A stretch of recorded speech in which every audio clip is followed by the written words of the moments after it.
Bismillahirrahmanirrahim. Assalamualaikum warahmatullahi wabarakatuh. Alhamdulillahi rabbil alamin. Wassalatu wassalamu ala israfil anbiya'i wal mursalin wa ala alihi wa sahbihi ajma'in, amma ba'd.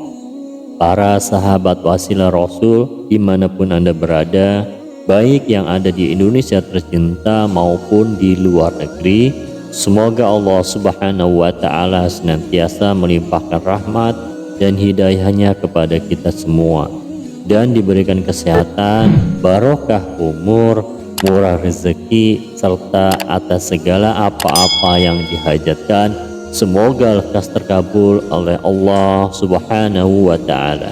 Amin ya rabbal alamin.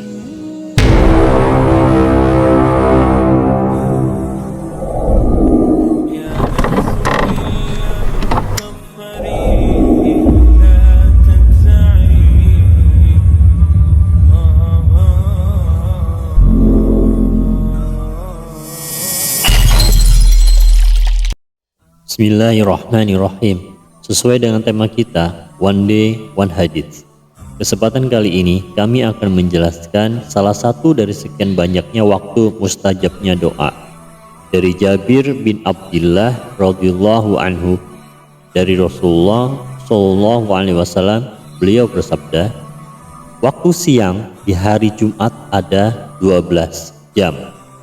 Jika seorang muslim memohon pada Allah Azza wa Jalla sesuatu di suatu waktu di hari Jumat, pasti Allah Azza wa Jalla akan mengabulkannya. Carilah waktu tersebut, yaitu di waktu-waktu akhir setelah ashar. Hadis riwayat Abu Daud nomor 1048, An-Nasa'i nomor 1390. Al-Hafiz Abu Thahir mengatakan bahwa sanad hadis ini sahih. Beberapa pelajaran yang terdapat dalam hadis.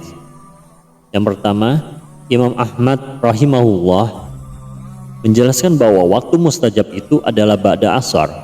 Beliau berkata, kebanyakan hadis mengenai waktu yang diharapkan terkabulnya doa adalah ba'da asar dan setelah matahari bergeser, waktu sholat Jumat. Lihat fatwa soal wal jawab nomor 11/2165. Yang kedua, Ibnu Qayyim berkata, waktu ini adalah akhir waktu ashar dan diagungkan oleh semua orang yang beragama. Zadul Ma'ad jilid 1 halaman 384. Lalu bagaimana maksud ba'da asar tersebut?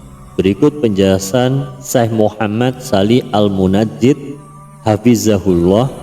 Beliau berkata, bagi yang menginginkan mencari waktu mustajab setelah asar hari Jumat, ada beberapa cara. Yang pertama, tetap tinggal di masjid setelah sholat asar, tidak keluar dari masjid, dan berdoa. Ditekankan ketika akhir waktu asar menjelang maghrib. Ini adalah kedudukan tertinggi. Sa'id bin Jubair jika sholat asar tidaklah berbicara dengan seorang pun sampai tenggelam matahari. Yang kedua, ia berangkat ke masjid menjelang maghrib, kemudian sholat tahiyatul masjid, berdoa sampai akhir waktu asar. Ini adalah kedudukan pertengahan. Dan yang ketiga, ia duduk di tempatnya, rumah atau yang lain, berdoa kepada Rabb-nya sampai akhir waktu asar. Ini adalah kedudukan terendah. Fatwa soal wal jawab nomor 11/2165. Perhatikan bagaimana semangat para salaf dahulu memanfaatkan berkahnya waktu ba'da asar di hari Jumat. Ibnu Qayyim rahimahullah berkata, dahulu Sa'id bin Jubair apabila telah sholat asar, ia tidak berbicara dengan seorang pun sampai tenggelam matahari, yaitu sampai maghrib, karena sibuk dengan berdoa. Dikutip dalam Zadul Ma'ad jilid 1 halaman 384. Dahulu Tawus bin Kaisan jika sholat asar pada hari Jumat menghadap kiblat, ia tidak berbicara dengan seorang pun sampai tenggelam matahari, yaitu sampai maghrib. Tarik Wasit. Catatan, hal ini juga bisa dilakukan oleh wanita di rumahnya. Setelah sholat asar, wanita berdoa dan berharap dimustajabkan doanya. Demikian juga orang yang terhalangi untuk sholat asar di masjid seperti sedang sakit atau uzur lainnya. Syekh Abdul Aziz bin Baz rahimahullah menjelaskan, zahir hadis adalah mutlak, yaitu barang siapa yang berdoa di waktu mustajab pada akhir hari Jumat, yaitu menjelang maghrib, karena akhir hari dalam hijriah adalah maghrib, diharapkan bisa dikabulkan. Akan tetapi jika ia menunggu sholat di masjid tempat sholat maghrib, ini lebih hati-hati, karena Nabi SAW bersabda, ia menegakkan sholat. Orang yang menunggu sebagaimana kedudukan orang yang sholat, maka dalam keadaan sholat lebih diharapkan mustajab. Orang yang menunggu sholat sebagaimana orang sholat, jika ia sakit bisa dilakukan di rumahnya, tidak mengapa. Atau wanita yang menunggu sholat maghrib di musolahnya, tempat sholat di rumahnya, atau yang sakit di musolanya, berdoa di waktu asar dan berharap mustajab. Jika ia ingin menuju masjid tempat ia ingin sholat maghrib lebih awal, duduk menunggu sholat maghrib dan berdoa. Mazmud Fatawa bin Baz, jilid 30 halaman 270. Tema hadis yang berkaitan dengan Al-Quran, Allah berfirman dalam surat Al-Baqarah ayat 86. A'udzu billahi minasy syaithanir rajim. Wa idza salaka 'ibadi 'anni fa inni qarib. Ujibu da'watad da'i idza da'ani falyastajibu li wal yu'minu bi la'allahum yarshudun. Yang artinya, dan apabila hamba-hambaku bertanya kepadamu tentang aku, maka sesungguhnya aku dekat. Aku kabulkan permohonan orang yang berdoa apabila dia berdoa kepadaku. Hendaklah mereka itu memenuhi perintahku dan beriman kepadaku agar mereka memperoleh kebenaran. Aqulu qawli hadza wa astaghfirullahaladzim li wa lakum. Subhanaka Allahumma wa bihamdika asyhadu an la ilaha illa anta astaghfiruka wa atubu ilaik. Maha suci Engkau ya Allah, dari segala puji bagimu. Aku bersaksi bahwa tiada Tuhan melainkan Engkau. Aku mohon ampun dan bertaubat kepadamu. Dari Abdullah bin Amr radhiyallahu taala anhu bahwa Nabi SAW bersabda,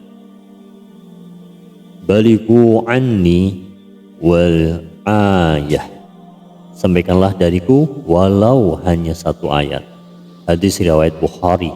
Dari Abu Hurairah radhiyallahu anhu ta'ala bahwa Rasulullah SAW bersabda, barang siapa mengajak manusia kepada petunjuk, maka baginya pahala seperti pahala orang yang mengikutinya tanpa mengurangi pahala mereka sedikit pun. Dan barang siapa mengajak manusia kepada kesesatan, maka ia mendapat dosa seperti dosa-dosa orang yang mengikutinya tanpa mengurangi dosa mereka sedikit pun. Hadis riwayat Muslim. Dakwah di jalan Allah Azza wa Jalla merupakan amal yang sangat mulia, ketaatan yang besar, dan ibadah yang tinggi kedudukannya di sisi Allah Subhanahu wa Ta'ala. Allah Azza wa Jalla berfirman dalam surat Al-Imran ayat 104.